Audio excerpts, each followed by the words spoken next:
Hi hello नमस्कार सगळ्यांना. कसे आहात तुम्ही सगळे? आपल्या चॅनलमध्ये तुम्हा सर्वांचं खूप खूप मनापासून स्वागत आहे. तर आज आहे मार्गशीर्ष महिन्यातला पहिला गुरुवार आणि आज मी तुम्हाला मार्गशीर्ष पूजाची मांडणी कशी करते, पुन्हा नैवेद्य वगैरे असं सगळं काही मी व्लॉगमध्ये दाखवणार आहे. तर शेवटपर्यंत व्लॉग नक्की बघा.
तर आजच्या पूजेची जी वेळ होती ना ती काहीतरी 11:30 ते 12:30च्या आसपासची वेळ होती. तर त्या वेळेत माझी पूजा झाली आहे आणि तरी अजून दिवसभराची बरीच कामं बाकी आहेत. संध्याकाळचं नैवेद्यसुद्धा बनवायचं बाकी आहे. पण मी आज काही पूर्ण शूट नाही करणार आहे. मला जेवढं जमेल तेवढं मी तुम्हाला दाखवायचा प्रयत्न करेल. आजचा जो नैवेद्याचा मेनू आहे ना तो थोडा स्पेशल असणार आहे आणि तेच मी तुम्हाला दाखवणार आहे. तर शेवटपर्यंत ब्लॉग नक्की बघा. तर इथे संध्याकाळचे आता 5 वाजलेत आणि मला करायची स्वयंपाकाची तयारी. आणि इथे मी किचनमध्ये एंट्री केली आहे आणि मी दुपारी थोडी आधीच कामं करून घेतली होती. म्हणजे काळे वाटाणे आहेत ना, ते शिजवून घेतले होते. त्यानंतर ना मी डाळ करणार होती, तर त्याच्यासाठी मी इथे मुगाची आणि तुरीची डाळ भिजत ठेवली होती आणि मेथीची भाजी वगैरे साफ करून घेतली होती. आणि त्यानंतर इथे कोथिंबीरीची वडी करायची आहे मला, त्याच्यासाठी मी कोथिंबीर इथे चॉप करून घेतली होती. आणि इथे वाटणसुद्धा तयार होतं माझं आणि पुऱ्या करणार होते, तर त्याच्यासाठी पीठसुद्धा मळून ठेवलं होतं मी. तर माझी बऱ्यापैकी तयारी झाली होती आणि आता मी इथे चॉपिंग स्टार्ट करते आहे. घरामध्ये पूजा वगैरे मांडली ना की घरातलं वातावरणच एकदम वेगळं होऊन जातं. खूप प्रसन्न पॉझिटिव्ह वाटतं आणि काम करायलासुद्धा उत्साह येतो. माझा आजचा मेनू ना बराच मोठा होता, ते तुम्हाला आता पूर्ण व्लॉगमध्ये बघायलाच भेटेल. मी सगळ्याची रेसिपी शूट केली आहे आणि तुम्हाला सगळं काही दाखवायचा प्रयत्न केला आहे इथे. तर वरण ना मी बऱ्याच वेगवेगळ्या पद्धतीने करते. कधी शिजवून घेते डाळ आधी, कधी डायरेक्टली फोडणी देते.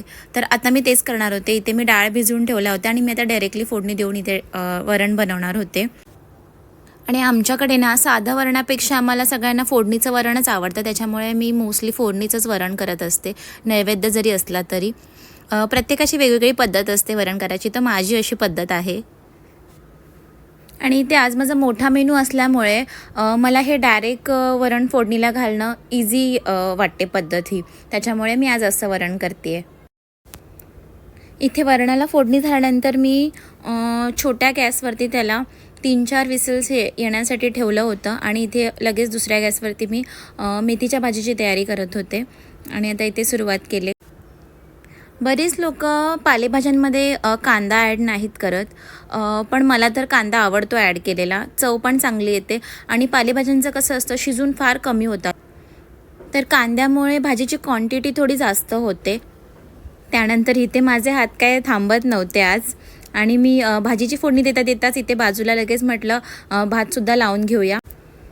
पंचपक्वान्न करायचे असेल तर सगळ्यांच्या घरची अशीच परिस्थिती असते, अशीच गडबड असते. हो ना? नक्की मला कमेंट करून सांगा, तुमच्या घरीसुद्धा अशीच गडबड असते की नाही ते. आणि आज माझ्या किचनवर तुम्हाला खूप सारा पसारासुद्धा बघायला मिळणार आहे. आणि इथे माझे तिन्ही गॅस बिझी झालेत. मी ना पालेभाज्या करताना कधी झाकण नाही ठेवत, अशाच त्या शिजवून घेते, कारण झाकण ठेवलं की त्या जास्त अशा शिजल्यावरती चव त्याची उतरते. तर मला तरी असंच झाकण न शिजवता ठेवलेलं आवडतं. तुम्ही कशा पद्धतीने करता नक्की कमेंट करून सांगा. मला ना मेथीची भाजी शेंगदाण्याचा कूट टाकलेली जास्त आवडते आणि मी मोस्टली तशीच बनवते, पण आज मी इथे खोबऱ्याचा किस टाकणार होते त्याच्यामध्ये. आणि इथे माझी भाजी तयार आहे. मी काय केलं, ती थोडीशीच होती त्याच्यामुळे मी ती काढली एका वाटीमध्ये आणि त्याच भांड्यामध्ये मी दुसऱ्या भाजीलासुद्धा फोडणी घालणार आहे. इथे कांदा खोबऱ्याचं वाटण जर तयार असेल ना आधीच, तर जेवण बनवायला फार वेळ लागत नाही. नुसतं आपल्याला फोडण्याच घालायच्या असतात, तर त्याच्यामुळे जेवण आपलं पटापट तयार होऊन जातं. त्याच्यासाठी मी दुपारीच इथे वाटणाची तयारी करून ठेवली होती. मला ना फूड व्लॉगिंग करण्यापेक्षा नॉर्मल व्लॉगिंग करणं थोडं जास्त इझी वाटतं, कारण फूड व्लॉगिंगमध्ये ना खूप गडबड होते गाईज आणि बिहाइंड द सीन डिझास्टर असते, ट्रस्ट मी. पण असो, कुठलंही काम असू द्या, मेहनत तर करावीच लागते. इथे माझी दुसरी भाजी तयार होते, तोपर्यंत माझं वरण तयार झालं होतं.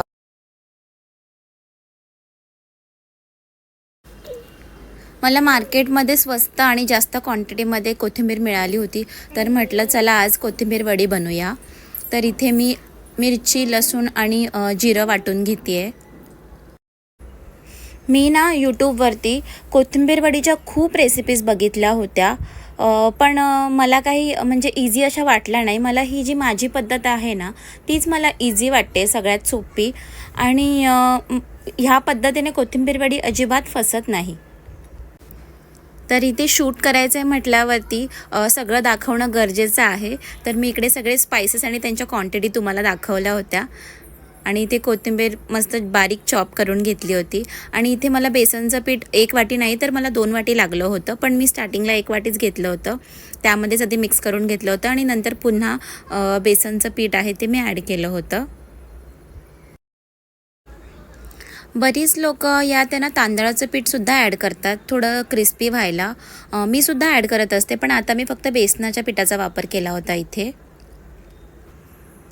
कोथिंबीर वडीचं पीठ मळताना ना पाणी जरा बेतानेच घाला, कारण ऑलरेडी कोथिंबीरीला पाणी सुटतं, त्याच्यामुळे ना लागतच पाणी घाला. मी सुद्धा इथे ना जे वाटण केलं होतं ना त्यातच थोडंसं पाणी टाकलं आणि तेच मिक्स करून मी इथे तेवढ्याच पाण्याचा वापर केला आहे. एक्स्ट्रा पाणी मी इथे अजिबात वापरलेलं नाही आहे. इथे माझं पीठ मळून होईपर्यंत मी इथे स्टीमर आधीच गरम करायला ठेवलं होतं. आणि इथे आपल्या अशा रोल वड्या करून तयार आहेत आणि स्टीमरमध्ये मी आधी ऑइल ग्रीस करून घेतलं त्याला. आणि इथे 15 ते 20 मिनटासाठी वड्या छान अशा वाफायला ठेवूया. तोपर्यंत बाकीच्या पदार्थांची सुद्धा तयारी इथे करायची आहे मला. तर नैवेद्य म्हटल्यावरती इथे मला आता काहीतरी गोड बनवण्याची वेळ आहे आणि आता मी बनवणार होते शेवयाची खीर. ती मिहाच्या बाबांना जास्त आवडते. बरीच लोक तांदळाची खीर करतात, पण तांदळाची खीर मिहाच्या बाबांना अजिबात आवडत नाही, त्याच्यामुळे आमच्याकडे ती बनतच नाही. आणि मला तरी वाटतं की शेवयाची खीर सगळ्यांकडेच बनते आणि सगळेच खूप आवडीने ती एन्जॉय करतात.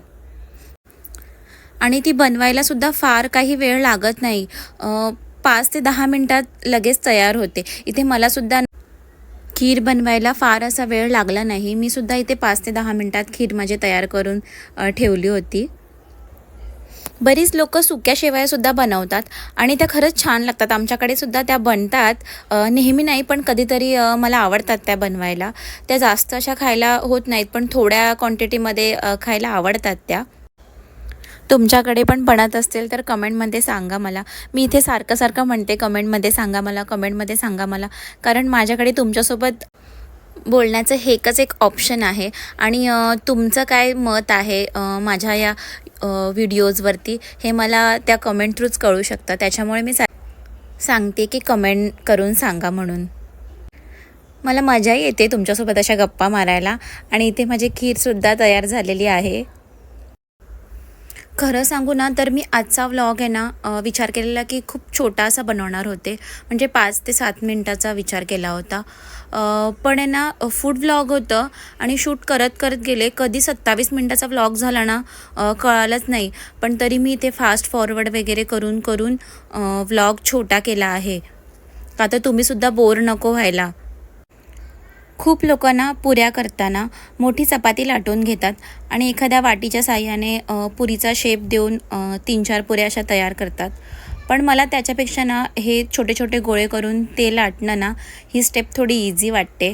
नेहमीच मी अशाच पद्धतीने बनवत असते पुऱ्या. आणि तुम्ही इथे बघू शकता माझ्या पुऱ्या मस्त अशा फुगत आहेत. आणि मी इथे तुम्हाला सांगेन की मी पुऱ्या करताना ना अजिबात मैद्याचा वापर करत नाही. मला गव्हाच्याच पिठाच्या पुऱ्या बनवलेल्या आवडतात.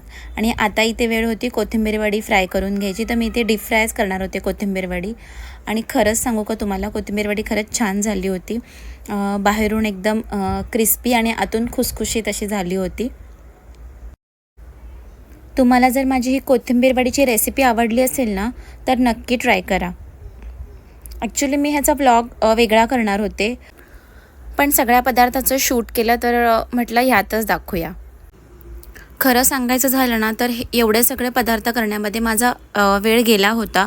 कसं आहे, मला मध्ये ना मिहालासुद्धा वेळ द्यावा लागतो, कारण तिला मध्येच माझी आठवण येते. तर त्याच्यामुळे मला 8 वाजले होते आणि आता इथे टाईम होता प्लेटिंग करायचा. आणि इथे बघू शकता ॲक्च्युली काय झालं होतं, गडबडीमध्ये ना मी मेथीची भाजीच ह्याच्यामध्ये ॲड करायचं विसरून गेले होते. पण नंतर मला अचानक आठवलं आणि ह्या शूटमध्ये तर मी ते नव्हतं घेतलेलं, कारण त्यावेळेस मी विसरले होते. पण नैवेद्य दाखवायच्या वेळेस मला आठवलं आणि मी ती ॲड केले. असं पंचपक्वान्नांनी सजवलेलं ताट बघून ना मन एकदम प्रसन्नच होऊन जातं. तुमचंसुद्धा हे बघून होतच असेल नक्की. जे कोणी हा व्लॉग बघत असेल ना, आजच्या या शुभ दिवशी आई लक्ष्मीची कृपा सदैव तुमच्या घरावर आणि मनावर राहो. मार्गशीर्षचा हा पहिला गुरुवार तुमच्या आयुष्यात खूप साऱ्या संधी घेऊन येवो. तर आता मी इथे देवी माताला नैवेद्य दाखवून व्लॉग इथेच एंड करते आहे. असेच छान छान व्हिडिओ बघण्यासाठी आपल्या चॅनलला लाईक करा, शेअर करा आणि सबस्क्राईब करा. पुन्हा भेटूया पुढच्या व्लॉगमध्ये.